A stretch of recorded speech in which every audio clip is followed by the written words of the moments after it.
Mais la stratégie populiste de l'hyper-agressivité à la Trump ou à la Dati, elle peut fonctionner auprès du public. Bah, on a des études qui montrent que c'est pas la meilleure stratégie. On est d'accord? La meilleure stratégie, c'est j'assume. Genre, c'est ma conviction aussi, hein.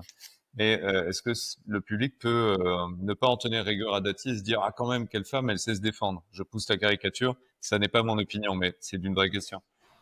Alors, on a, tu vas voir tout de suite où je veux en venir pour répondre à ta question.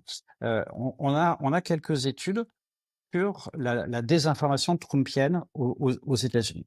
Parce que on a quand même un champion, un champion du monde de la désinformation. Et en fait, on a beaucoup de commentateurs qui disent il y a un vrai problème de post-vérité. Il faut faire du fact-checking. Il faut à chaque fois rétablir la vérité. Et en fait, on s'aperçoit sur un certain nombre d'expériences qui ont été faites que en fait les gens sont pas dupes. C'est-à-dire c'est pas une question de vérité ou de pas vérité. En fait, les gens, pour la plupart, savent que quand Trump prend la parole sur un sujet, il peut raconter n'importe quoi. Et en fait, c'est pas du tout un déterminant du vote ou du non-vote pour Trump, c'est que sa personnalité fait que bah, le fait de passer 4 années ou peut-être plus à la télé, bah, ça fait une sorte d'entertainment et puis c'est pas très grave.